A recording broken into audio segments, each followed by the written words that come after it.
Do we want to do like a, I don't know, a spooky intro of some kind? Yes, we do.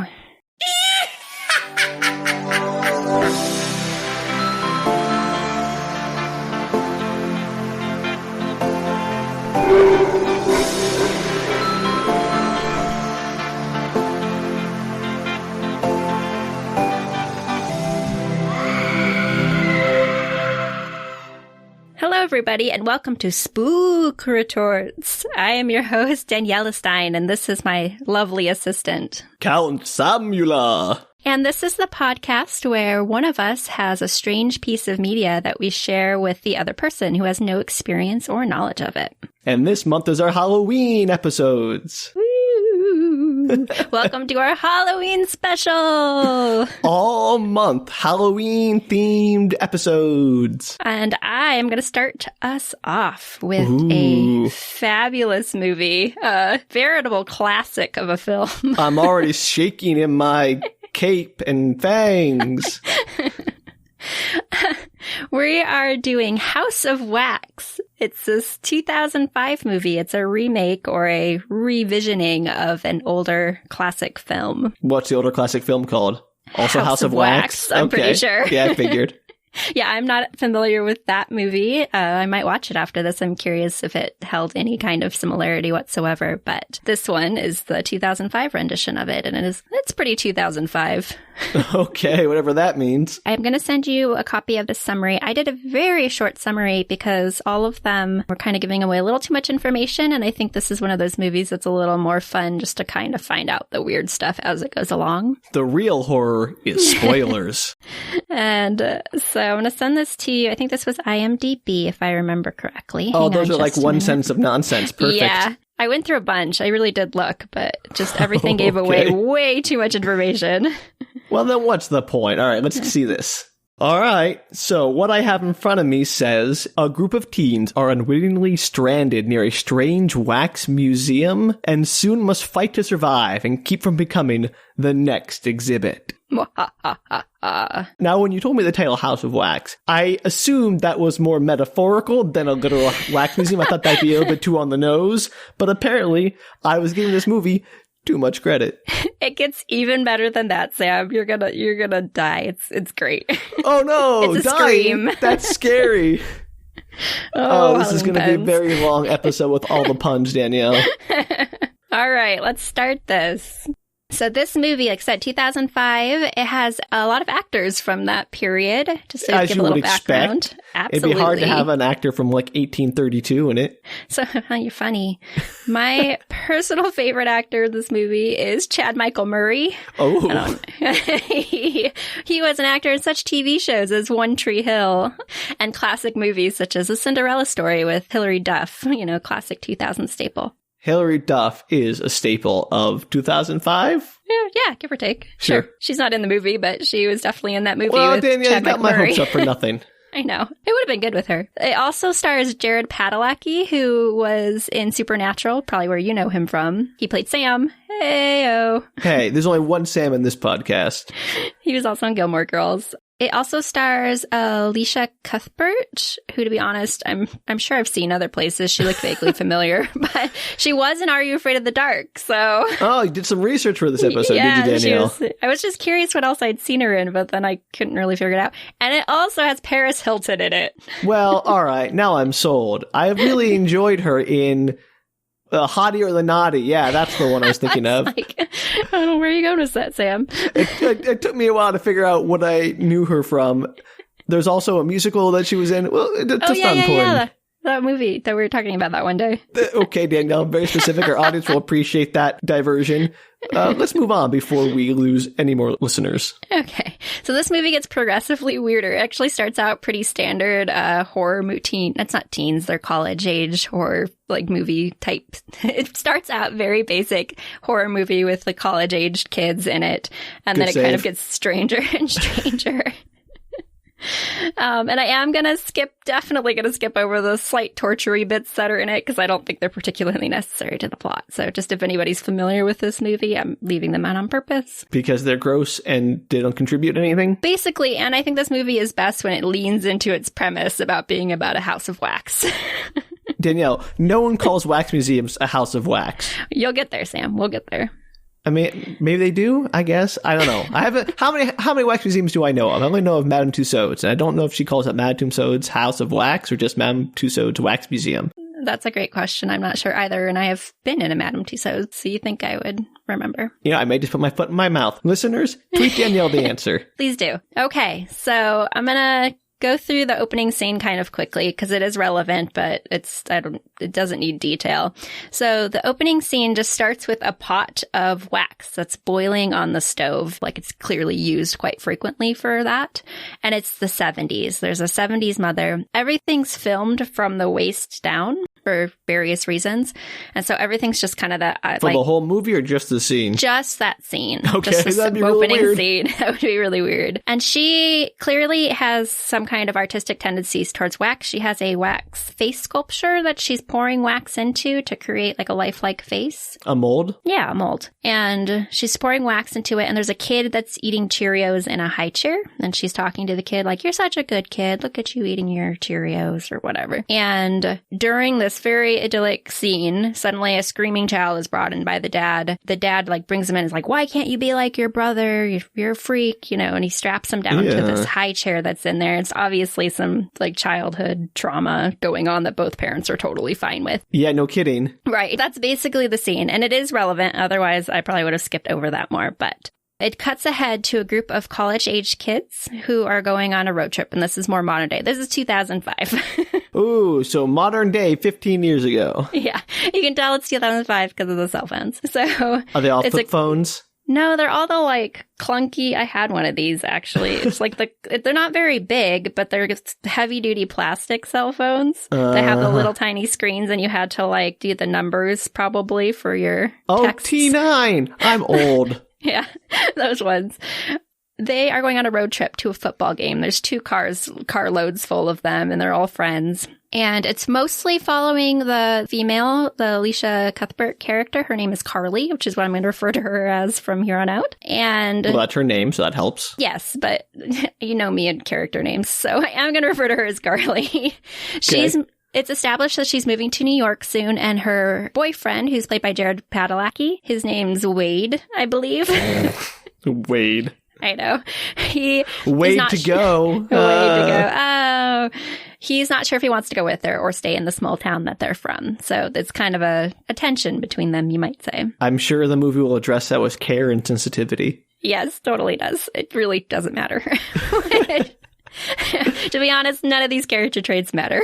Then we're talking about them because they're, I'm fleshing out the characters so that you have some kind of emotional attachment to them as they all die, Sam. Oh, okay, right, because that's going to happen.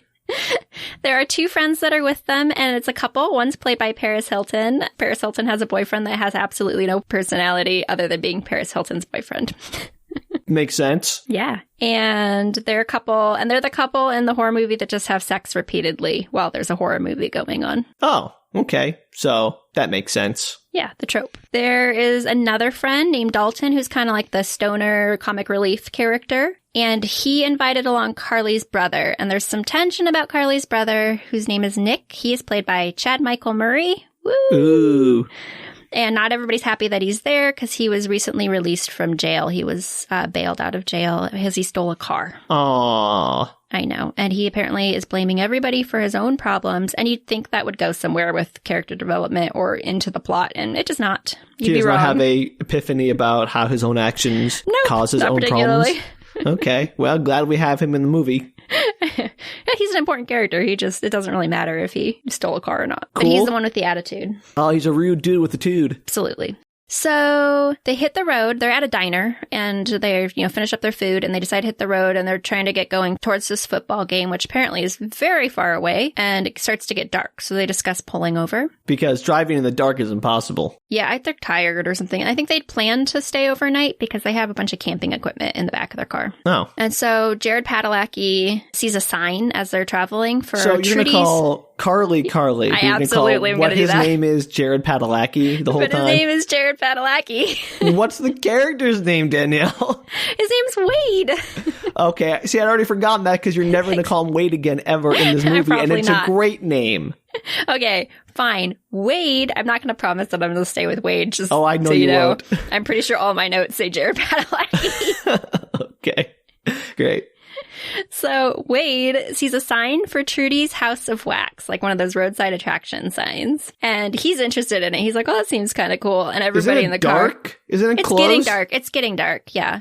But he just kind of sees it as they're passing. They're like heading and it's starting to get dark. And everybody in the car is like, that's super lame. Like, are you into that kind of stuff? He's like, yeah, kind of. No, I wouldn't mind seeing it. Go, Wade, go. I appreciate you, marching to the beat of your own drum. Right. His enthusiasm for Midwestern or whatever roadside attractions. And they are on a car trip. They should stop and look at weird stuff. That's the whole point. Yeah. Except in a horror movie, it's a bad idea. Well, okay, Danielle. Then just So ruin every movie. And so they decide to pull over. It's kind of a wooded area off the side of the road that kind of pull off. And they pull out their camping equipment and settle in for the night. Chad, Michael Murray, and Jared Padalecki, Wade, and I don't remember his name. Chad Michael Murray. Whoa, Danielle. You forgot the name of the character in the thing you're sharing. I know. But anyway, Jared and Chad, they have a run-in over a football. They're like playing football and they just kind of get into it. And Carly shows up and is like, hey, calm down, dude. Stop being such a jerk to my boyfriend. It's not his fault that your life sucks. It's not any of our faults. Wait, which one is the one who stole the car again? Chad Michael Murray. Okay. And it's Carly's brother. Right. Got it. Carly is who again? Carly is the main girl. No, I mean, what's the name of the actress? Oh, Alicia Cuthbert. Okay, I'm just trying to make sure if I can keep you on the straight and narrow. I almost got it. Other than Chad Michael Murray's actual character name. I'm doing well. And then Chad Michael Murray says, don't you get it? You're the good twin. I'm the evil twin. Thus establishing that they're twins, which feels like it should come into play. It sort of does, but not really. So this isn't a Sweet Valley High situation. No, unfortunately not. I was actually really hoping that it was somehow going to play out in the end, that them being twins had some kind of relationship to what was going on, and it sadly did not. I know. So Bummer. You can tell that Chad Michael Murray is kind of a little upset by the interaction with his sister. I think it's supposed to demonstrate that he has some affection for her. So as all this is happening, a sinister wind picks up and blows through the trees. Yes, it really was sinister. It did look like it was meant to be evil. How do you make a sinister wind? How do you make a wind appear sinister? I don't know. It just like ruffled the trees like really oddly, and everybody was kind of like, yeah, but it was like a weird wind. It was like I don't know, Sam, you had to have seen the movie. Okay. So this mysteriously evil wind is blowing through the trees. Right. And as this happened, all of them kind of stop and are like, oh my God, what's that smell? Because something stinks. Oh, excuse me. Yes. What? Huh? Why'd you stop? Oh, because you said excuse me. Because I farted. Oh. Stinky wind, Danielle. Jeez, keep up. I'm sorry, I didn't get the fart joke. Maybe Wow. I'm too mature. Oh, no, you're not. Absolutely not. You're right, I'm not. It's a lie. It's a complete lie. So the wind, they smell something, and then Jared Padalecki is like, or Wade says, something's dead out there. Like, we were all sure of that as soon as the wind picked up and it was smelly. So let's just stick around here then, near the dead thing. They totally do too. They don't move. They don't like go somewhere else. They're just like, oh, it'll be fine. I love camping near rotting carcasses. So they're hanging out, and this truck pulls into the area, like the area right outside of the open area right outside. You should turn around. Yeah. So the truck shows up, and it has its like high beams on, and it's just sitting there, just idling.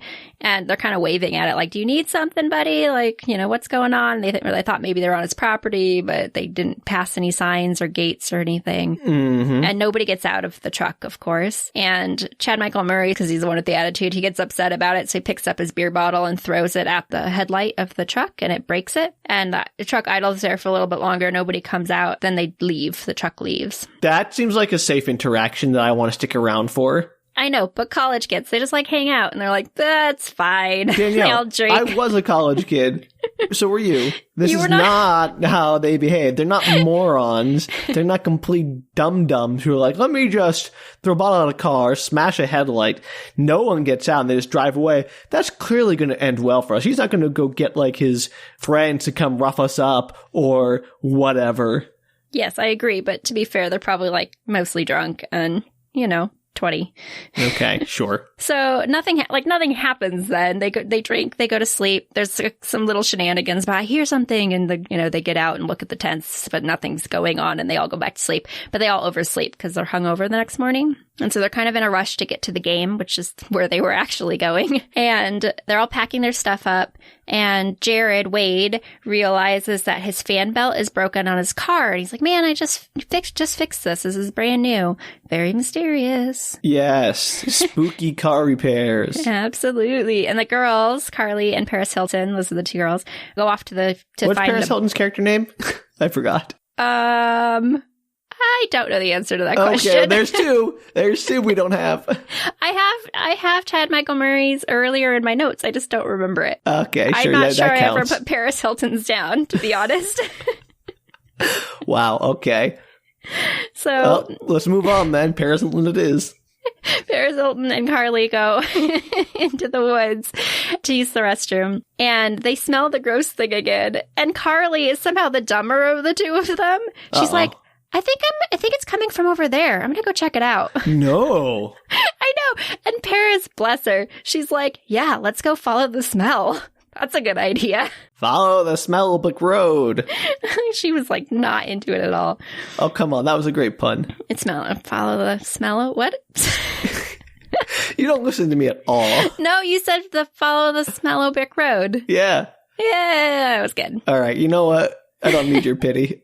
My pity laugh. I don't need your pity. You go pay attention to the movies you watch. Why would you pay attention to me? I was listening. I was just talking at the same time, so I finished my thought before I reacted to yours. Okay. I know. That's not the way it's supposed to work. Multitasking. So they're wandering through the forest, and Carly slips down like the hillside, and she falls into a roadkill pit. Ew. Which, I know. I didn't know roadkill kits existed. You said roadkill kits.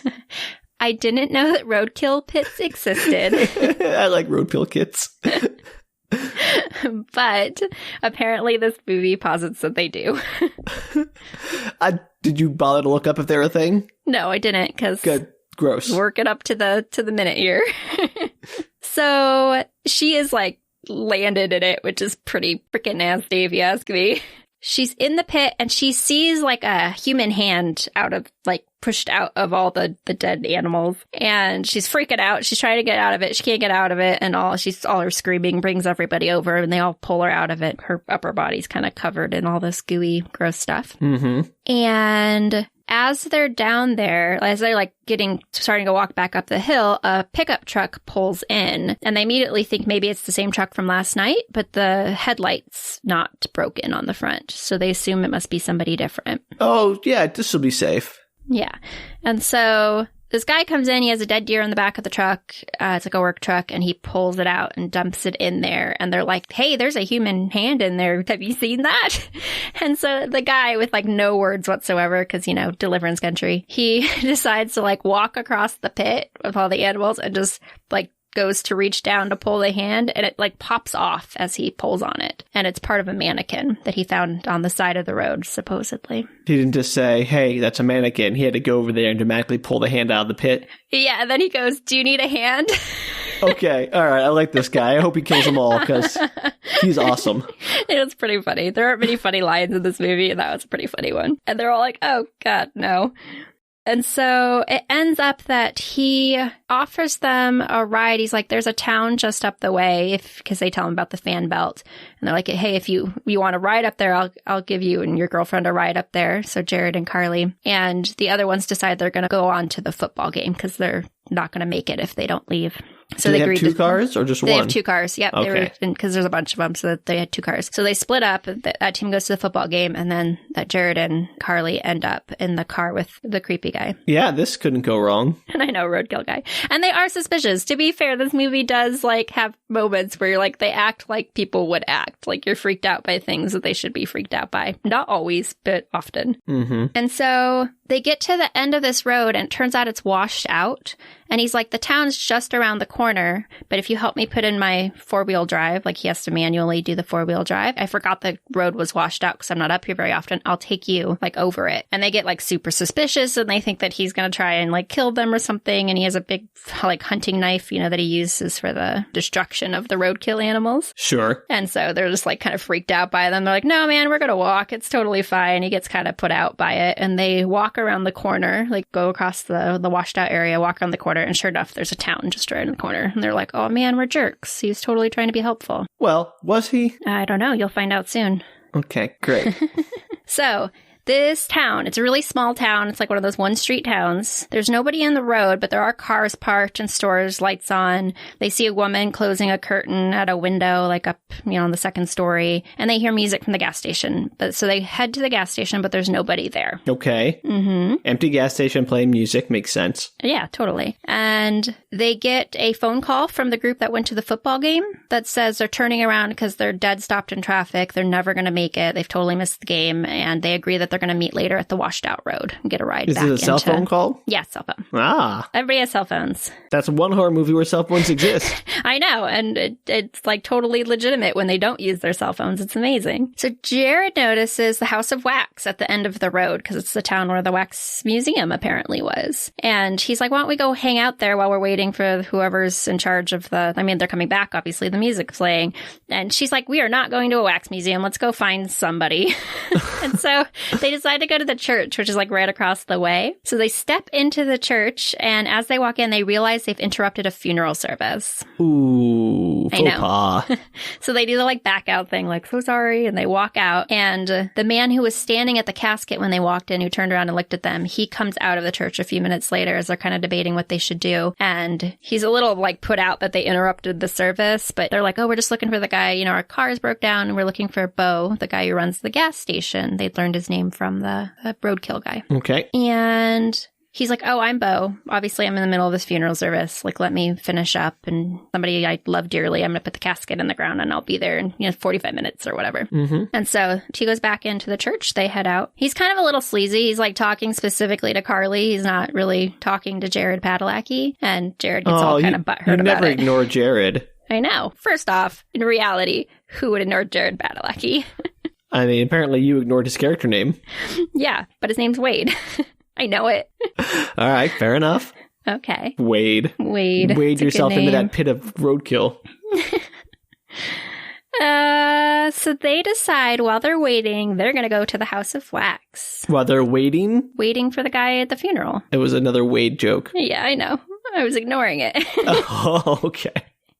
It's going to be a Wade podcast. That's all you're going to do this entire podcast is make Wade jokes. Well, it's either that or spooky puns. And either way, it's not going to help anyone. So they go to the House of Wax. They're like walking towards it. And there's a cut to the inside of what we assume is the House of Wax. And you see a faceless person, like it doesn't show their face, sculpting a very lifelike wax sculpture. And there's opera music playing in the background because all creepy things are set to opera music. Sure. Phantoms, notoriously set to opera music. Exactly.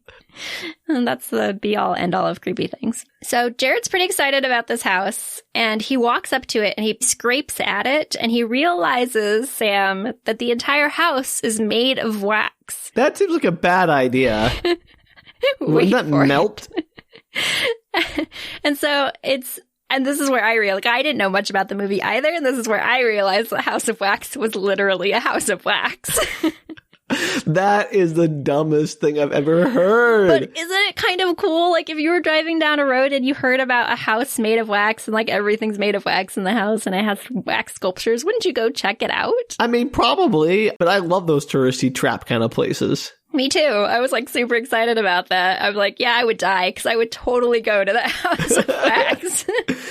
But it's also just the worst building material. It's not structurally sound. I agree. I have no idea how it works and how the sun doesn't heat it. I don't know how wax giant sculptures work out in the air. In the museums, you mean? Well, the whole house is made of wax, though. So if it's made of wax and the sun's beating down on it, does it melt? Or does it have a coating on it that prevents it from melting? I don't know. That's a real mystery. It so is. if you're a wax sculptor out there and you can tell us how we can make a house of wax, please get in touch. Yeah, surely one of our listeners is like a wax sculptor or has sculpted wax structures in the past. You are very convinced about that. Why would that be a surely? It's just as likely as things we've needed in the past, like yeah, but I never said they were likely. I never said surely possible. We have an astronomer listening. Surely we have a taxidermist listening. No. I mean, maybe it'd be great if we did. I'm feeling like we would attract wax sculptures. Okay, you think the whole vibe just screams wax sculptures? Especially for the episode House of Wax. Like, that's what they're going to listen to. What if they're not horror fans, Danielle? I mean, it's not like we have the movie Ghost where you get ghost listeners, or maybe we will. That's a weird movie. That could work. But we both know it. I know. And I know the whole plot, too. Everyone knows that movie. It's so good. Even if you hadn't seen it. If you haven't seen it, go watch Ghost and then come back to the podcast. Not that it has anything to do with House of Wax. No, not at all. But Patrick Swayze and Whoopi Goldberg, Demi Moore, sign me up. It's a great cast. Definitely go watch Ghost, everybody. Yeah. That's our recommendation. Spook Retorts recommendation of the day. Spook Retorts recommendation, which we've never done before and we'll never do again. Ghost. We might do one for the rest of October. Spook Retorts. We won't remember by next time, Danielle. Retorts report. Okay, so this House of Wax, which may or may not have actually melted in real life, is like a full-size house, and it has probably 20-foot letters up at the very top of the house carved into it that says House of Wax. Like, I mean, if you gotta call a House of Wax, then right. Yeah. So the house is closed, like it's closed forever, the day, I don't know, but it's closed to the public. But the door's open, of course, and so they go in. Woo! Do they just ignore the closed sign like jerks? Yeah. Well, Jared Padalecki is like, I want to go see the House of Wax. And his girlfriend's like, come on, dude, let's not do this. I like her. I know, she would have survived, but who knows? In a horror movie, she's like the best chance of survival right now. Probably. So everything in the house, in case this wasn't clear, everything in the house is made out of wax. We're talking about like couches, ceiling, floor, decor, toilets, etc. Like I don't know if there's real toilets in there, but like most of the stuff in that house is made out of wax. And there are wax figures or statues, all like multiple years worth of, ones in like flapper dresses and just normal looking people. And they're all kind of very lifelike. So wax statues from across the decades. Yes, basically. And they're not famous people or anything like that. They're just like average, everyday They're people who have been trapped in the house by the evil person who lives there. Got it. I'm not going to tell you that, Sam. Danielle, the description told me that. It said they have to fight to survive and keep from becoming the next exhibit. Clearly, the people get trapped in the museum and become the exhibit, Danielle. Yes. Good job, Sam. Good thinking. Yes. I have reading comprehension. Thank you, Danielle. The future. No. On the wall, there are all these framed newspaper articles, and it's about Trudy's House of Wax. And so it's kind of the history of Trudy's House of Wax over the years. So Trudy, Madame Tussauds, who knows? Yes, the tease. That's the only way you can own a House of Wax. And there's a little, like, a newspaper clipping about Trudy and her husband expecting a child, like, just kind of giving it a sense of it. And were these the abusive parents? I'm not going to tell you that yet. Okay, well, that's Carly is like, what? Like, why is this? When is a wax sculpture a famous person? Like, how did she become so famous? And Jared's like, well, it's a small town. Maybe it's just that's why. And she's like, yeah, I guess.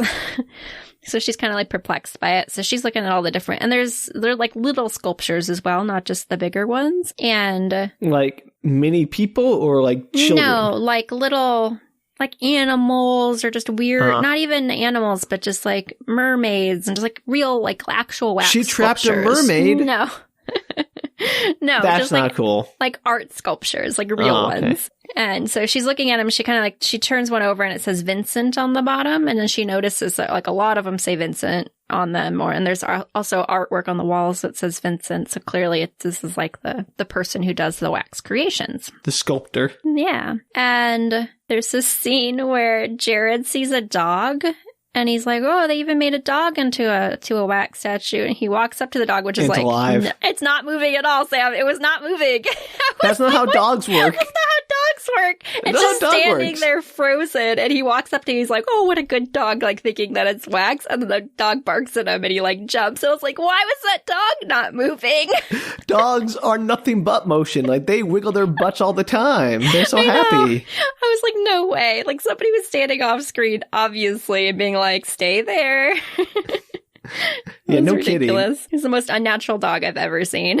Well, I guess that's supposed to fit in with the whole theme of being a house of evil wax. Right, and the funny thing is, it's like clearly a well taken care of dog. It's like not just a random dog that's in the house of wax, and they're not concerned about it at all. Like, they're assuming it's empty, that nobody's there. They called around a few times, and they see it's somebody's actual, like, pet dog, and they're like, it's fine. They don't even get out of the house of wax. They just continue to walk around. These people are idiots. I know.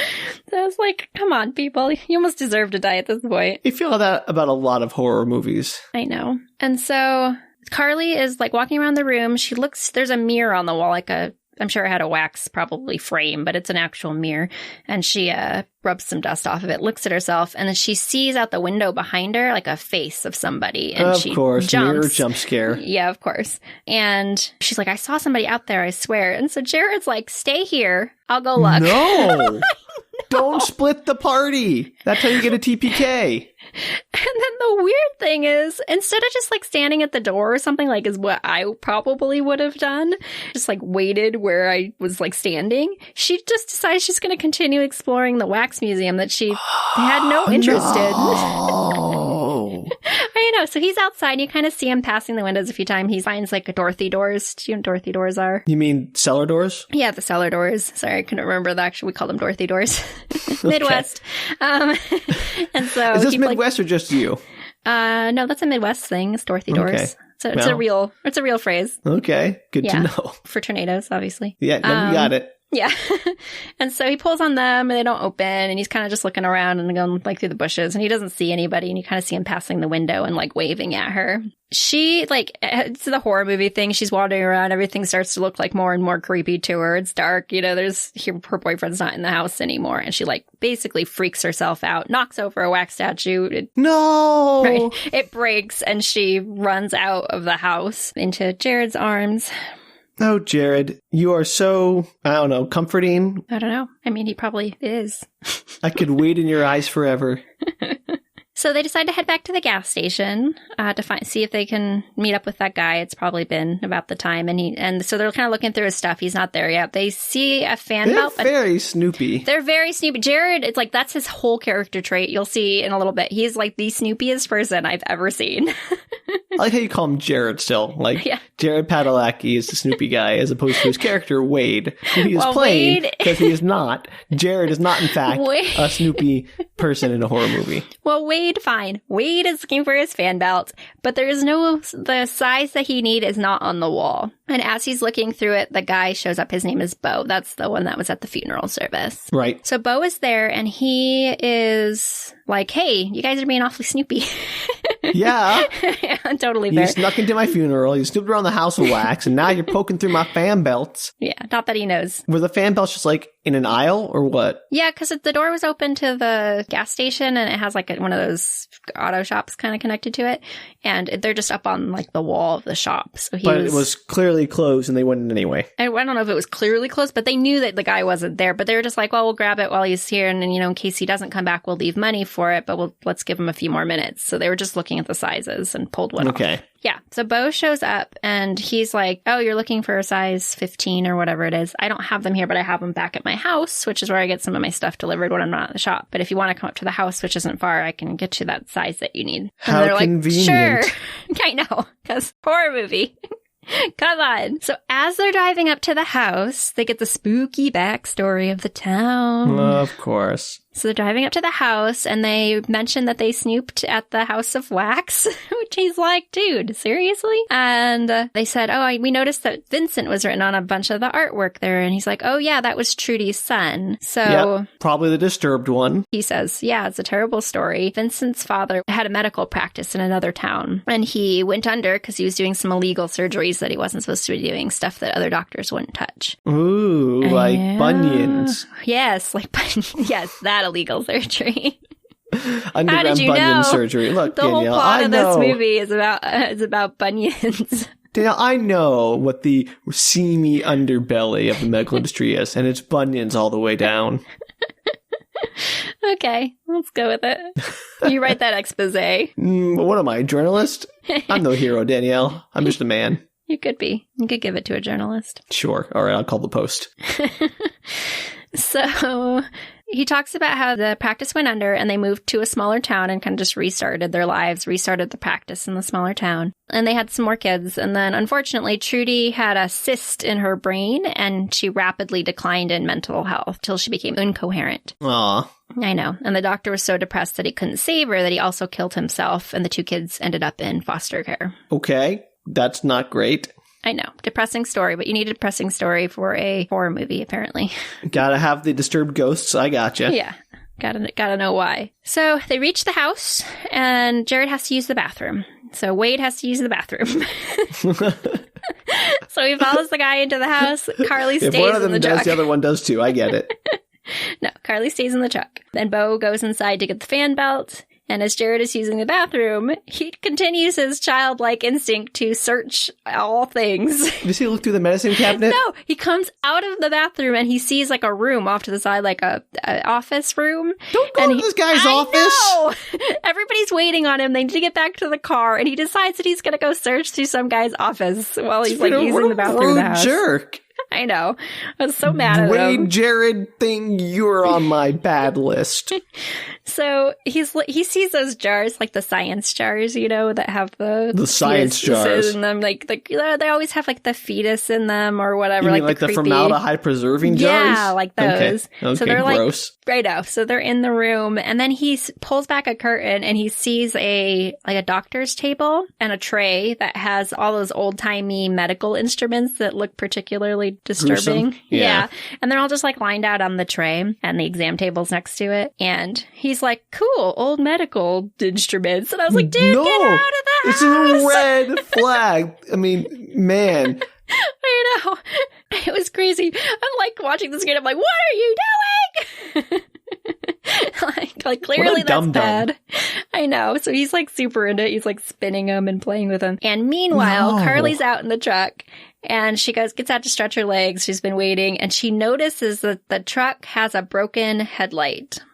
Oh, he was the one at the campsite being all creepy. Yep. And so she's like, oh no. And so she gets in the car and she honks the horn to try and get his attention to come out of the house. And Jared Wade hears it.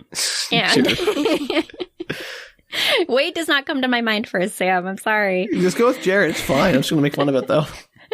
So he hears it and he starts to like, oh, I need to get out of the room. Something's up. He goes to leave and the lights go out in the house. And now he can't see, obviously, he's stuck in this office room. And as he's trying to get out... Was there no windows or something? No, it's like a pretty dark office space. The whole house, the whole movie is dark. It's just filmed in that way that, like, everything is dark. Got it. And the scenes when, like, lights go out, you know how sometimes in movies it looks like it's daylight when the lights are out and everybody's pretending like they can't see, but you can see them clearly? Yeah. This is one of those movies where the lights go out and you can barely see anything. Oh, well, that's no fun.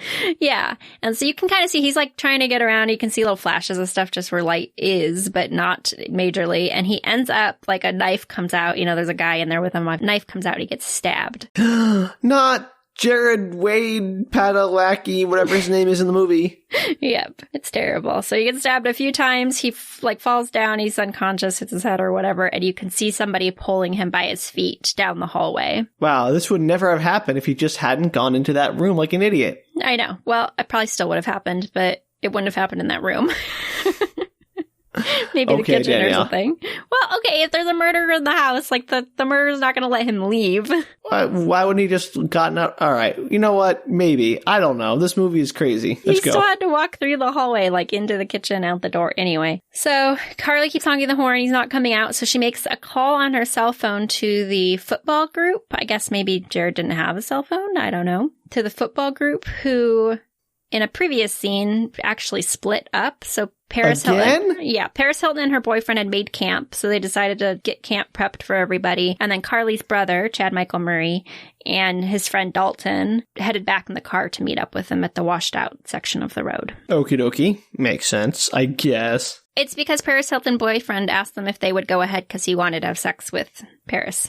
I mean, sure. That's his character trait. He's got to live up to it. That's literally it. He likes football and he wants to have sexy times with his girlfriend. Oh, so he's a average American teen. Yes, or young adult. Whatever. So while she's on the phone, she's like, hey, I think we ran into the guy who was at the campground. Something weird's going on.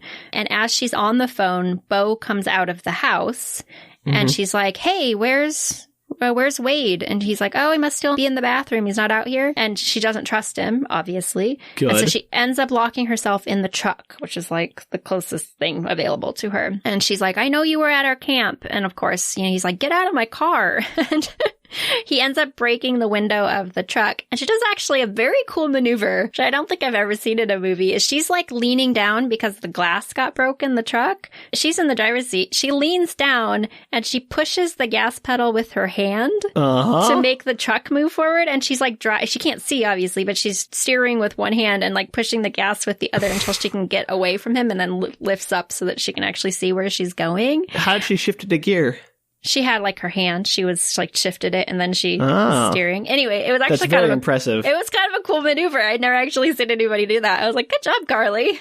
Yeah, Carly, learn how to drive with your hands. So she gets away from him in the truck, but then, of course, immediately it kind of like skids, not over a hill, but just like the tire pops over the hill and she can't get back up. So she's stuck in the truck. And during all of this, she loses her cell phone. Like she was still on the call with the other people that she was leaving a message because they actually didn't pick up their phone. But the phone drops and she runs off through the back of the truck and she's being chased by the guy. And meanwhile, Wade is pulled into the basement room of, I assume, the House of Wax. And it's a room like filled with wax candles and boiling. They dragged him all the way across the road down the town. No, I think I actually didn't think of this until much later in the movie, but I think that Bo's house is like somehow connected via I think it's nearby the House of Wax, and it's connected via some kind of basement route, because the basement's quite large, and there's like a long hallway. We see it a little bit later, and you see it kind of during the scene when they're dragging him around. And so I think there's a connection between the two places. Okay, sure. Because they like end up in the House of Wax when they started in Bo's house, and they only use the basement. So my assumption is that they must somehow be connected. Makes sense. Yeah. And good question. Thank you. Yeah, you're welcome. So he's in this basement, Jared is, and the person, it's like a masked person, injects him with something that's keeping him immobile. So he's awake now. He's waxed hairless, and then they strap him to this crazy device that like holds him in place, and then all of this wax is showered on him. And so they encase him in wax. Yes, they're encasing. That's a great word for it. Exactly what they're doing, Sam. It's kind of cool in a really disturbing, disgusting way. So Carly has made it back into the main part of town, which is not super far, and she runs into the church for help. Sanctuary, I guess. I don't know what her thought process is. It's now like nighttime. It's the only other place she's seen people. Yeah. And so she runs in and she realizes that all the mourners are still there. And then she realizes that all the mourners are just wax figurines. So everyone in the town is made of wax. Well, at least in the church, yes. And so she starts to like go around, and then she's touching the wax figurines and like looking at them and seeing, and she's like, oh, these are people. These aren't like just wax figurines. These were once people. How did she figure that? It's just, you can kind of tell when you look at them. They're clearly not just wax. And she breaks off a arm at some point, and it kind of falls to the ground, and it's kind of gross inside. And so I think she just has enough knowledge now to understand that that's what's going on. So she hears footsteps, of course, and she hides under the pastor's robe. Smart. There's a casket there, and it has a woman in it, also encased in wax, of course. Probably the mom. Yeah, and Bo comes in, and he's like wandering. He sees the arm broken off, and he's kind of suspicious of it, and he looks at the casket, and it basically talks to his mom. It was very psycho. That's great. Yeah. He's like, it's okay, we're gonna figure this out, Mom. How you doing?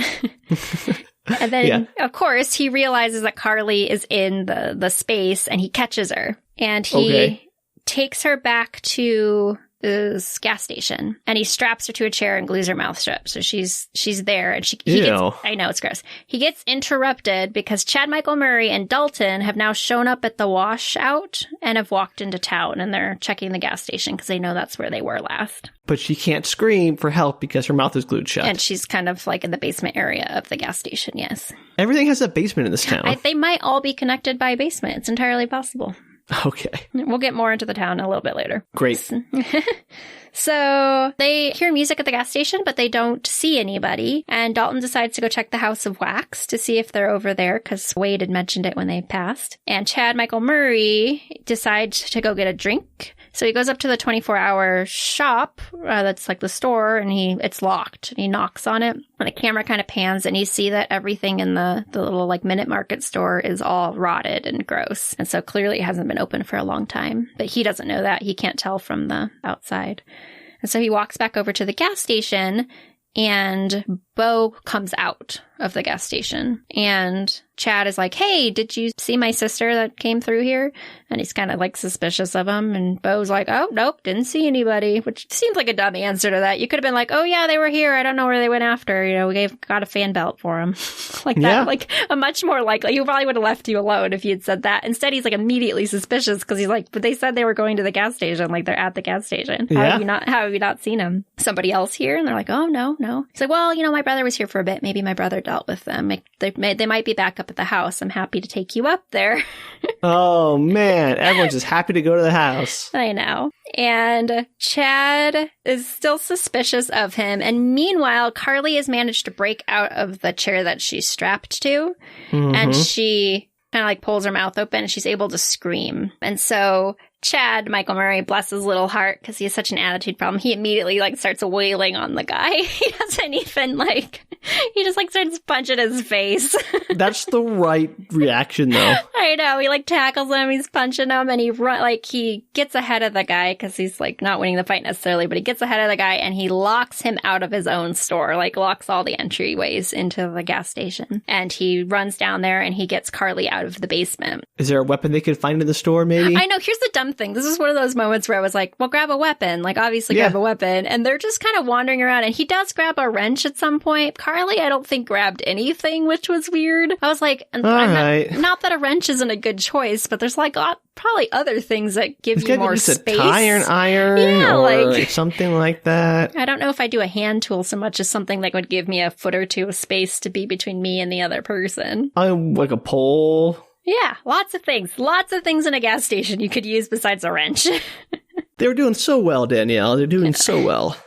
I know. So they hear, while they're doing all this, they hear Bo leave. Like his truck starts up and he drives off, clearly because he couldn't get into his shop. And Dalton, the friend that had come with Chad Michael Murray, Dalton, meanwhile, is going into the House of Wax. Why does everyone just wander into this thing? Well, because they're looking for... The town's kind of like dead, no pun intended. But it's kind of like, it's quiet. And they're wandering around and they know that Jared had been interested in the House of Wax. So they were like, well, maybe they went over there while they were, exploring the town or whatever. So Dalton goes in. It's closed, obviously, but he just pops his head and he's like, hello, anybody there? Like, yeah, you guys here? We're trying to get back to the camp. So he's wandering through and he does see Jared. Jared's sitting at a chair in the house. And he walks over and he's like, dude, come on, we need to get out of here. We're supposed to go back to the campground. Oh, no, it's Wax Jared. And he suddenly realized that it's Wax Jared. All right.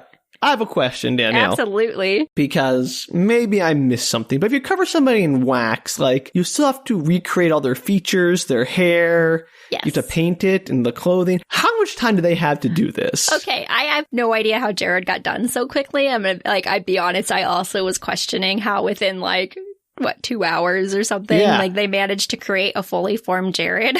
Yeah, to put the actual, I don't know if these are the same level they have at places like Madame Tussauds, but they actually put in, the hairs one at a time into the scalp to make it look real. To be fair, they're encasing a human, so maybe they can use the real hair. I don't know how that but works. Wouldn't that look fake as heck? He's like, oh, there's a hole in your head with your hair poking out of it. No, I agree. They probably didn't, because they did. I don't remember if they shaved his head. They definitely, waxed You said his they eyebrows waxed off. him all, yeah.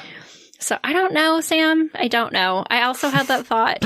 And I was like Okay. very perplexed. And they do show him doing a lot of like the guy who makes the wax figurines. You do see him kind of doing some of the things I'm sure that wax sculpture people do. Sculptures. All right. I just want to make sure I wasn't being too... No, I think that's a Yeah. totally valid question because I also was like, how did that get done so fast and looked exactly like Jared Padalecki? Yeah, no, there's no way they could have done that. Do they have a photo to work from? Because once he's covered in wax, you can't really see his face See what he anymore. looks like. I know, but maybe the guy's just a like savant in terms of memorizing what features and art and just being able to recreate that. I don't know, but I don't think they could have done it that fast regardless. Okay, I'm glad we're on the same page there. Yes. I also was like, what the heck? But drama-wise, it's fun. I can't deny that. Yeah, and it's actually kind of gruesome. I won't go too much into detail, but he sees them, and Jared's eyes are still flickering back and forth. So he's still alive under his wax encasement, but he can't move. Why don't you just break the wax and get him out of there then? Okay, yeah, you think that would work, but it's hot wax on your skin. So he starts to try and like peel the wax back, and it is not pretty. Like, how hot is this wax? I don't know. It is like spray. They boil it. It's like it's one time you see a cauldron with full of wax being boiled on like a so I flame guess oven. you're saying It's it melted to super his hot. skin? Yeah, it's implied that it's melted onto his skin. Okay, well, that is gross. Yeah, it was super gross. And so he's trying to like get him out. He's like, oh man, I'm gonna get you out of here. And obviously that doesn't happen. And then the masked stranger shows up and has knives and is like stabbing everything. And Dalton's head immediately gets chopped off. Immediately just gets chopped off by the man swinging knives randomly. Yeah, people die like just one after the other in this movie, Sam. Okay, wow. High body count. Yeah, so Jared's dead, and like 10 minutes later, now Dalton's dead, and you see him dragging the body away again, and his head is like doing the blinking thing, you know? Like, oh, I'm still alive, but I'm not. Okay. And Chad and Carly try to call the police, so a point for that. Like, they're in the shop, and they pick up the phone, but it's just doing the tone thing. Like, then we don't Do have they any have cell service phones thing. still? So, remember Carly earlier dropped her cell phone? Okay. In 2005, I'm assuming everybody didn't have cell phones because Chad Michael Murray never mentions once that he has a cell phone. They're just trying to get back to Carly's cell phone that she dropped. Okay. And earlier, Carly didn't call her boyfriend when he was missing. She didn't call Wade. She called back at so I think there's like 2 cell phones in this group. Oh, all right. Well, more than normal for these movies. Yes. So she dropped the cell phone. So they're like, okay, well, if we can get back up to the truck where you dropped the cell phone, because she thinks she dropped it in the truck, maybe. She did not. It shows earlier that it like slipped out of the truck and it kind of fell off to the side of the ground. She thinks that if they can get the phone, then they can call the police and they can get out of there. So, I mean, points for them for actually thinking about calling the police for once in their lives. Yeah. So they escape the garage. Bo was already left in his truck, and she's explaining to Chad all of the stuff, like the church people were wax, like I think everybody in the town is wax, we haven't seen anybody alive, and then she kind of pauses and she's like, wait, I saw that woman in the window that was like closing the curtains in the window. And so they run over to the house where she saw that person, and they kind of like crawl up there and they look in the window, and it turns out it's like Home Alone up there. Oh. There's like a woman, a wax human woman that's just like on a little thing that just periodically opens and closes the curtain. Why would you ever do that? Why would you set that up? To make it, I guess it's like a town it's like a Venus flytrap town, Sam. Okay. But having a random woman open a curtain every now and all right. I don't see how that really attracts much attention. Well, they noticed it because it was the only human thing they saw in the entire... Wouldn't it be much more enticing to have, like, people moving around in, like, a store or a house, not just, like, occasionally opening a curtain? And actually, I didn't mention this, and I have no idea what the concept was behind it, but at one point she's like, ooh, a pet store, and they run over, and there are little, like, puppies in the window, like very young puppies, and they're kind of all sleeping, and little tails are moving. And I didn't think about it, like, the first time I watched wax, it. aren't they? I'd assume so, but the tails were moving, and I was like, are they animatronic? Like, how did... What? There's a lot going on in this movie that needs to be answered. Are there just puppies? Like, maybe they're real puppies. I hope they're not wax puppies. That'd be sad. They are black and white, I think, if I remember correctly, which is what the dog was. So maybe they're the dog's puppies. Okay. Come to think of it, I'm gonna go with that. I'm gonna assume that we're gonna pretend like those are real puppies from the dog. Yeah. People turn to wax, fine. Puppies turn to wax, not okay. They were moving, they weren't wax. Well, maybe their tails were wagging because the rest of them were encased in wax. Danielle, Aww. why? You can take that out, it's okay. I know, I'm leaving that in. Aww. Okay. So they realize the entire town is basically like a trap, essentially. So meanwhile, Paris and her boyfriend are somewhere. Oh, they're somewhere. They're in. So meanwhile, Paris and her boyfriend are back at the camp, and they're having sexy times to some boombox music. 2005. Got it. I know. The music stops. There's like a brief striptease because, you know, Paris Hilton taking her clothes off. It's for all the guys in the audience, I guess, or girls who are into Paris Hilton. Sure. And there's a striptease. The music stops. And so he leaves to go turn back on the music. And she's kind of like put out that he's leaving the tent. Yeah, no duh. Yeah, and he realizes that he has a missed call on his cell phone that was from earlier when Carly called. And so he turns back on the music and he's listening to the cell phone call and he's like, what the heck? Because it like chronicled her entire... Why wouldn't he just listen to the call first, then turn on the music? Oh, because he didn't notice it till after he turned on the music. He turned the music on and was like, oh, my phone. And so he's like kind of freaked out about this message, and it shoots back over to Paris, and she's getting annoyed. She's like, hey, are you coming back to bed? And he doesn't answer. She turns off the light. She like pretends like she's going to go to sleep, basically. Mm-hmm. And about 5 seconds later, the light kind of flips on and the masked guy is somehow in the tent. How'd he get there from the town so quickly? And maybe he's outside the window. There's it's a windowed tent somehow. So possibly he's outside the window is just the way it was filmed, but it looked like he was like there. So he's managed. She's like freaks out. She runs out of the tent. She gets ahead of him. She runs past her boyfriend who's like stabbed and lying on the ground like, oh, help me. And she's like, no. She keeps running. Because what is she going to do about it? He's like stabbed in the neck. And so she runs and she ends up in this like nearby kind of building structure. And to her credit, she grabs like a pole to use as a weapon. There's like a box of old cell phones and just stuff that you can see has been taken from people that have been through the town over the years, but nothing's working. So she has her pole and she's trying, and then she's chased by Were they camping near the town? Like, how close were they? She could just run to it. They were, I don't think she's in the town. I think she's kind of in like a little offshoot of the town, like outside of the town. Oh, okay. I'm going to say, I think it was 15 miles from the town where they were for the camping, if I remember correctly from earlier in the movie. He got there fast. Well, there's 2 of them. I know, but he was just in there because didn't he just cut the head off of the other guy? Yes.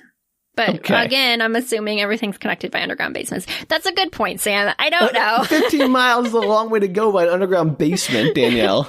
I agree. I don't know. That's like a 15-minute drive minimum. Yes, I agree. I have no idea. He does have a truck. He has a truck. Okay. So he must have driven out there. They didn't. I guess they didn't. I don't know where he parked the truck. Maybe he parked the truck a little ways away and like hiked in the last quarter mile. I don't know, but he does have a truck because he arrives later in a truck. So how do you know where they were? Sam, I don't know. Just like, boy, I don't know. All good questions. All right, this is standard horror movie stuff. Okay, we can just move on. No, it's valid questions. You should bring them up. I don't have answers. No, I get it. It's standard, Jason Voorhees teleports around. I get it. Let's just move. It's very, very good Voorhees, question. Whichever one. To be honest, I did not think about that at all when I was watching it, and that is a really good question. So she is in some, I don't know, shed warehouse structure. I don't remember how she got there, what she did. And she's stuck in there and she's being chased by the guy. And she pretty much is summarily killed, like pretty rapidly. She fights with the pole a few times and gets stabbed a couple of times and she almost makes it out. And then this huge pole is like javelined through her forehead and she dies. And the camera just spends an inordinate amount of time on this scene, just watching her with the pole through her head. And I was like, okay, any minute you guys want to like move on to the next scene is fine. It gets to the point, it's so long that it actually becomes funny, which is always amusing. So yeah, she's dead. Her boyfriend's dead. I got that. I think a pull through the head would do it. I was making the list. So she's dead, her boyfriend's dead, Dalton's dead, and Jared Padalecki if he's not dead, he definitely wishes he was dead. And there's like 2 left then, right? Yeah, it's just the 2 of them. It's the brother-sister twins.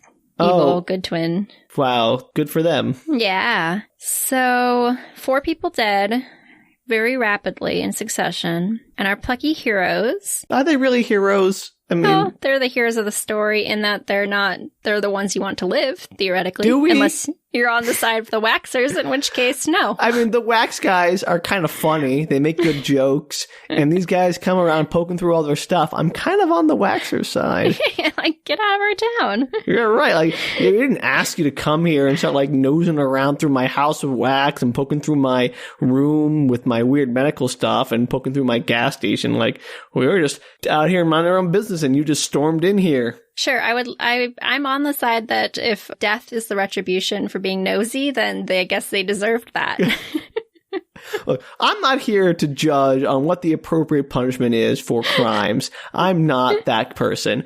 But on the other hand, I can't say they're completely innocent. No, I agree. They do deserve some kind of recompense, but I'm not sure if being encased in wax is appropriate. Well, is being encased in wax ever appropriate? I mean, it's a total faux pas. Well, to be fair, if you are nosy in the House of Wax, maybe you do deserve to be encased in wax. All right, Danielle, let's put that down into our rules of the universe.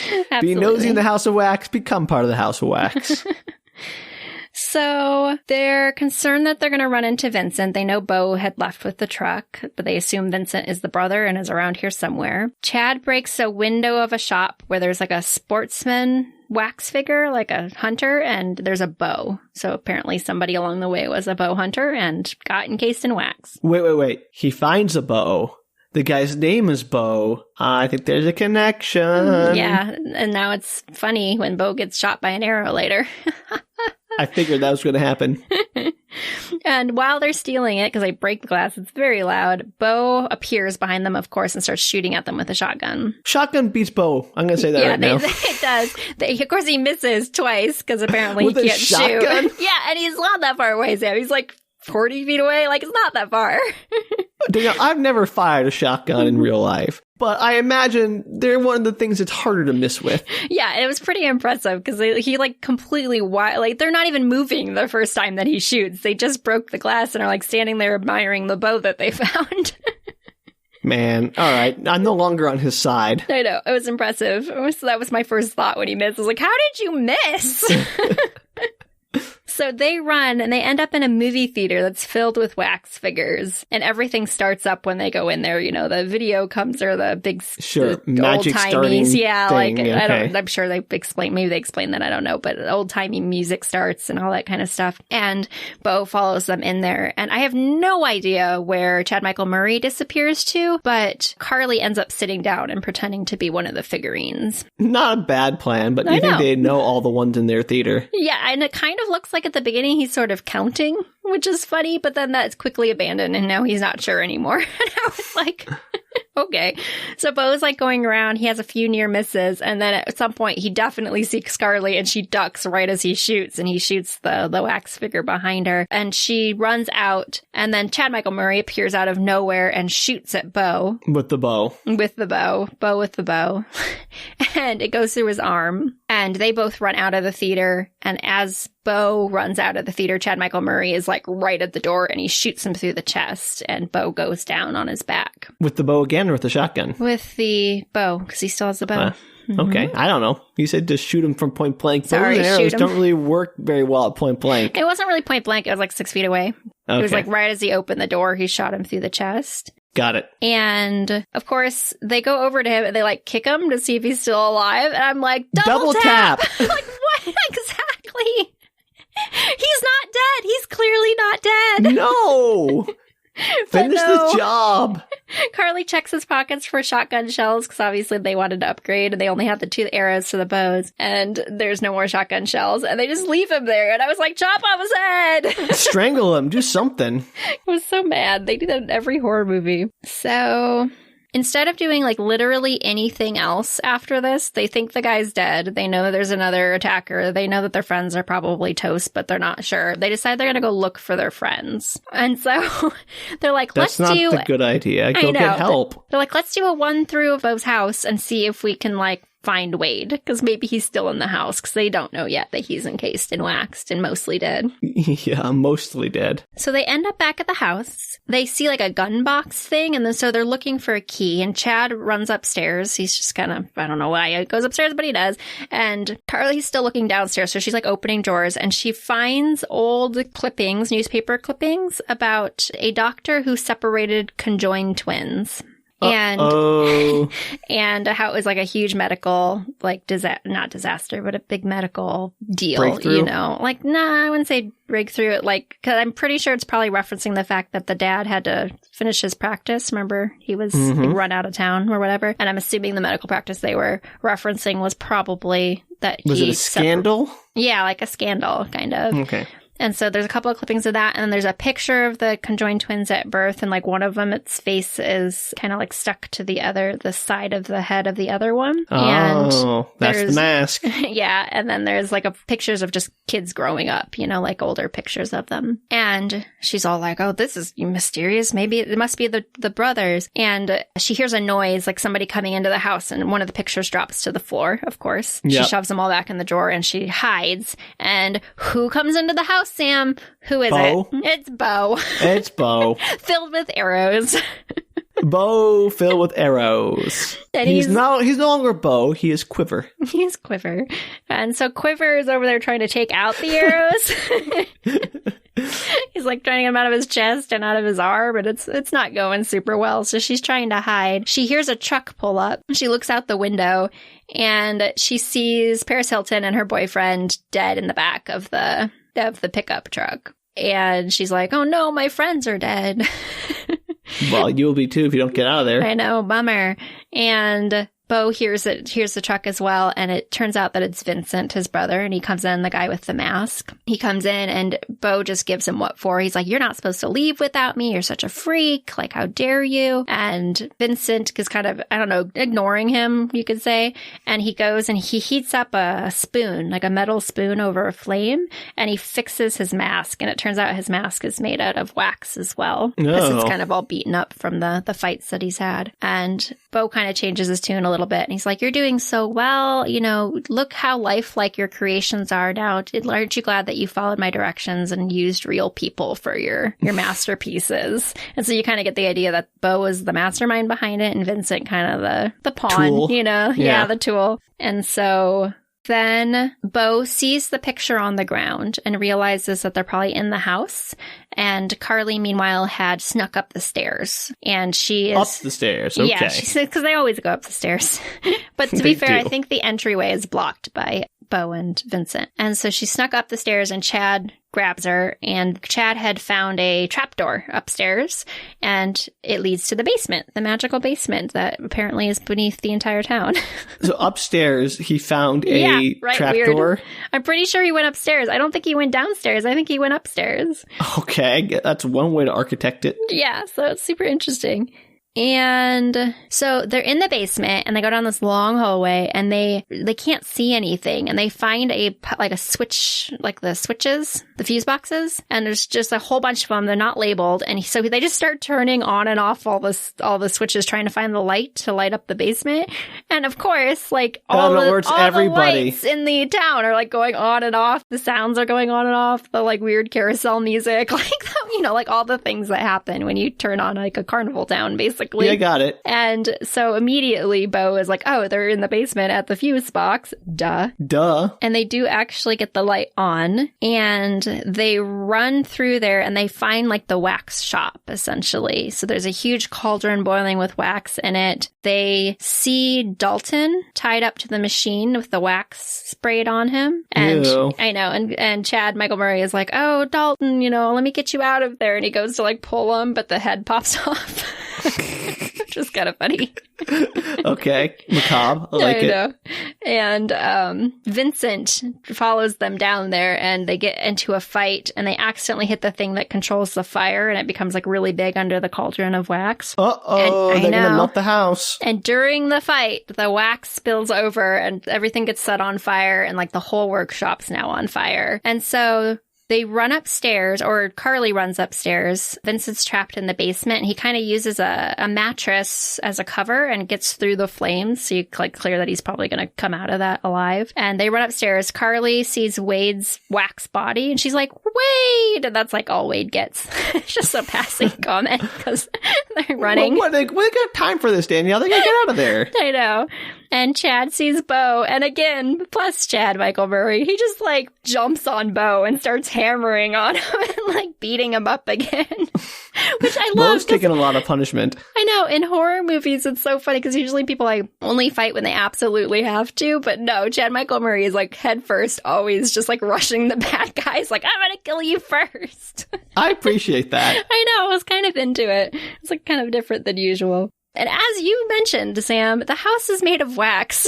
Yeah, not a great structural design. No, and so starts one of the, definitely the best part of the movie. It's like 20 minutes of really cool footage. The fire starts to melt the bottom of the flooring and starts to sink in as wax would. The flames start to shoot out of like holes that are being created on the wax flooring. Ooh, the floor is lava. Yeah, it's basically the floor is lava, and all the wax figurines that are in the House of Wax start to drip. And they show all these like close-up shots of just the fingers dripping and like the dresses dripping off, and it's very cool. And so Chad is still beating up Bo, but Bo manages to stick a knife into Chad's leg, and Carly comes in with a baseball bat that she'd found, and she just like goes to town on Bo and starts like beating in his face, Finally. which was pretty great.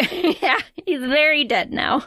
Very, very dead. And Vincent appears, and his face is like melting off of him because he uses the wax. Right, I got the wax mask. And he sees his dead brother, and he goes over and it's kind of like caressing his face, and he's dealing with his emotions. And Chad is like, "Carly, run!" because he can't because of his leg. And so he kind of like pushes her up, and she runs up the stairs. And I was like, up the Carly! stairs! Out! The Go house out! is melting! Carly's dumb. I know. I was like, what are you doing? It's a terrible idea to run. It's always a terrible idea to run up the stairs. It's definitely a terrible idea when the house is made of wax.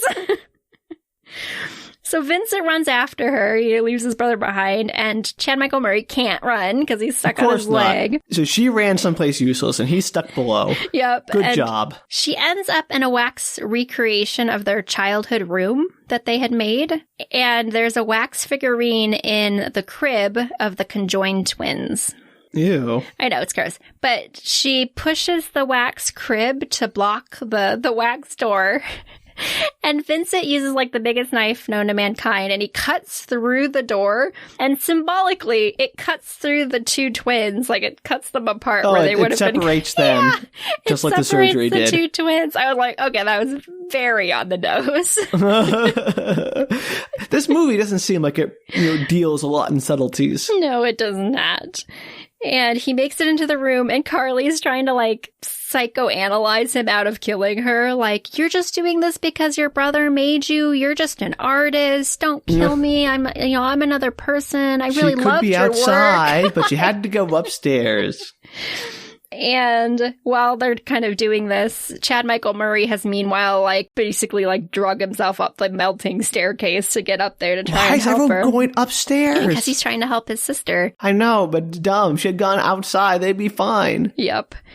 And Chad makes it up there. He attacks Vincent, and they rip off Vincent's mask. And it's supposed to be, like, kind of a big reveal, but it's just, like, a disfigured, scarred face, like as it probably would be if you were, cut apart from your conjoined twin, especially back in the 70s or whatever. Yep. And it's all scarred, and they're all like, ah! And I was like, that's not surprising. You knew his face was scarred. Like, why else would he have the mask on? Right. Just the reveal was really funny. I was like, that's not a reveal. We knew. Yeah. And they have a bunch of stabbing that goes on. He, like, pulls the knife out of his leg, and they're trying to stab each other as the house is, like, melting around them. And a hole, like, opens up in the floor, and they get into a huge fight. And Vincent ends up falling through the hole, like, multiple stories to the ground below. And he lands on his twin brother, face down. Gross. So now they're conjoined again in death. Oh, full circle. I know. It was so symbolic. But really obviously symbolic. Yeah, let's go with that. Symbolic. So they somehow are managing to stay, like, in the place where it's not melting. I don't know how everything is melting around them. They're trying to get back down the stairs. And so they are on this area where it's just like it's melting all around them, and then they realize, the walls are made of wax, so they start to like dig through it, trying to get like out of the house. Finally. And yeah, I know. And as they dig through it, you see that they're digging through the House of Wax sign that was carved into the top of the building. Do they pop out like the A? They do. The A? They pop out the A, Sam. I knew it. They pop out the A, and then it's like melting to the ground. So they're like crawling out of the hole as it's melting to the ground, trying to get out of the house. And it's a huge flames everywhere and smoke. And then it cuts to the next scene, and there's, it's in the morning, and there's police and fire trucks and everything. Where were they when 150 people or whatever were murdered and covered in wax? Well, they kind of talk about that. I guess at some point, something had shut, like a mill, I think, had shut down in the area, and they brought the freeway through, and it became like a ghost town, and the road washed out, and so nobody's ever out there. So they just didn't realize that people were still being like attracted to that area. I mean, no one saw the House of Wax sign? Well, they knew there was a House of Wax out there, but they thought everything is left, like a ghost town. Because it's in the middle of nowhere. My point is, there must have been people going missing for decades in that area. Yeah, maybe. I don't know. Sam, I don't know. The idea is that they just assumed police are that always nobody incompetent in horror movies, apparently. Yeah. They were. And then the funny part is, like, the end, they get their wounds taken care of. They're riding away in an ambulance, and the cop gets a notice, like, on their radio. It's just being like, hey, there weren't only 2 kids. There were actually 3, so be on the lookout for a 3rd kid, or third adult. And as they are driving away in their ambulance, they see the roadkill guy. Oh. And he has a dog next to him that was in the House of Wax, and he's just like waving at them as they leave. He's hanging out on the bed of his truck, and they just kind of like look at him as they pass, not realizing, and they drive out of town. They don't realize he's the roadkill guy is part of this whole thing? Nope, they don't. Because he did pull a hand made of wax out of the pit, which seems like a giveaway. Well, it was a mannequin. I mean, he said it was a mannequin. It probably was a wax hand or something. Okay. Or maybe a mannequin used in I got questions, Danielle. I've got so many questions. I imagine you would. How would you not after that story? Why is my biggest question right now. Why were they murdering people? I think they were just because they had a terrible childhood, or that's what it's attributed to, because that's like every horror movie's attribution. So their dad separated them when they were younger, and it destroyed his practice, and he was a little abusive. Not a little. He was pretty abusive. Well, I don't know. Okay, he was very abusive. I don't know. He only told me about that one scene in the beginning. So I don't know. That's the only scene they had about it, but it was very, like, you could tell. Okay, so he's very abusive. How does that translate to, let's make a whole town out of wax people? Yeah, so it's never specifically stated, but it is understood that the mom obviously kind of found her calling in the wax. Yeah. Like, that's her town that she created. And the mom was also abusive, and she definitely put a lot of pressure on the artistic son to be, like, to make up for his deficits with, I mean, like, physically. That's how she saw it. Right. That's how she saw it. And she was basically like, you need to make up for that with your art. And she always favored one brother over the other and kind of like matched them up against each other. And so I think it was the idea, kind of psycho-esque, of like doing this for mother kind of thing. All right. Making your art as good as it can be. And the best way to do that is to feed. Like, Bo used that as a way to feed his serial killer instincts and kind of pulled Vincent into it, saying, Mom would want your art to be the best it can be. All right. Well, you've answered all my questions. That was one question, Sam. I know. You haven't answered any of my questions. That's just one of them that I'm still not convinced on. But the teleporting brothers, why was the 3rd brother even there if he wasn't part of the whole scheme? Why didn't he help them at all? He just watched the town burn down and did nothing? I have no idea. I don't know if it's trying to insinuate that maybe he was one of the people. Like, maybe that's how they were everywhere, because there were 3 of them. Maybe he's not super involved in it. Maybe they don't ever go, like, why? Were they going to do a sequel? Why? I don't know. House of Wax 2, waxier. Waxier and better than ever. Candle time. So I don't know, Sam. I don't know. That was a thing. I mean, the central conceit of covering people in wax is not bad, I gotta say. Yeah, it's pretty horrifying. And I will admit that, like I said, the last 20 minutes of that movie with the house melting, there's a bunch of behind-the-scenes footage that I have not watched, but I plan to, because I'm just curious how, like, that stuff was wild. That was a very cool scene, because it kind of elevated what is your usual, fight and get away scene of the final characters. So you tell our listeners, maybe skip the first hour and a half and just watch that last 20 minutes. Yeah, you're not going to miss much. Just assume that everybody else has already died, and these are the 2 characters that have to survive. And none of the character building matters at all. Like, no, it doesn't. None of their traits come back to help them. None of their skills or what do you learn about them ever comes into play. It's not like, oh, this is good because I'm a car thief. I have to hotwire this car. That doesn't happen. Nope. So I guess it's just a vehicle for interesting wax torture scenes. So if you're into that kind of thing, go for it. And actually with the car thing, I didn't say it because it's not that important, but it is kind of funny. He at one point points out that he actually went away for that because Dalton is the one that stole the car, but he just took the rap for it because he already had some stuff in his past, and it was like just another, black spot on his past, and he didn't want Dalton to go away for it when Dalton has never been in any trouble for anything. So he just you're like, oh, he's like the bad guy with a heart of gold, I guess is the concept.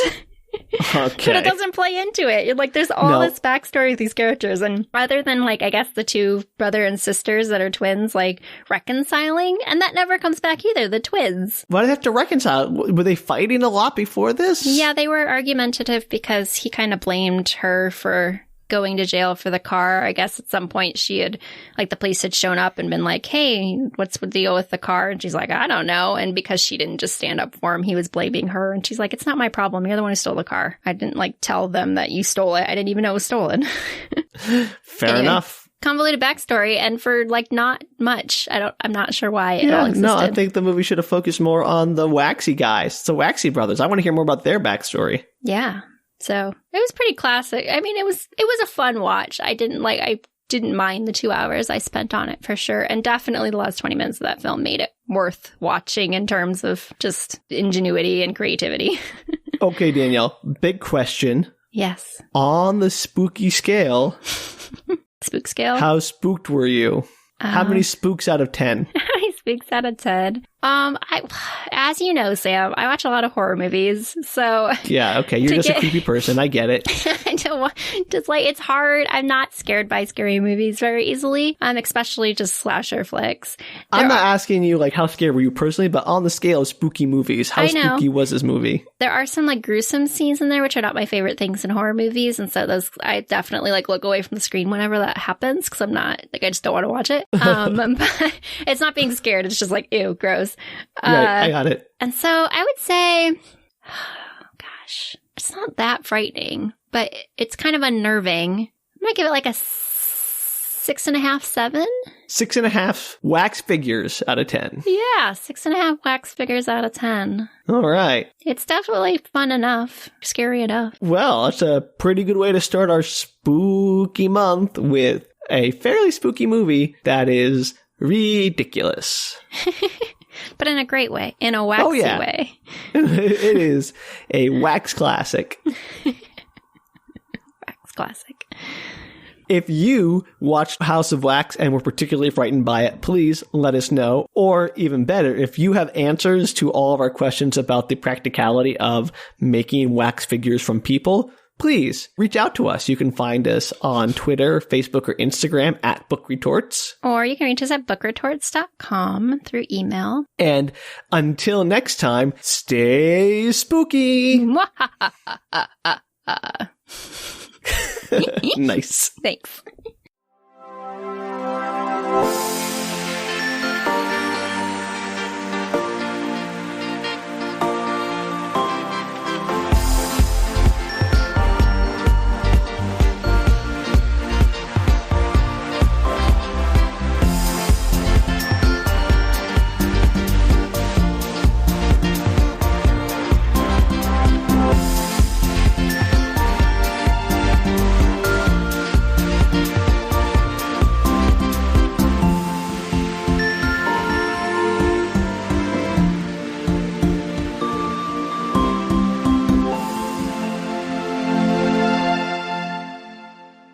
In my head, every time they're on screen, I'm like, it's Jared Padalecki. And I really like saying Jared Padalecki and Michael I Murray. guessed. Those are two names that are just fun to say.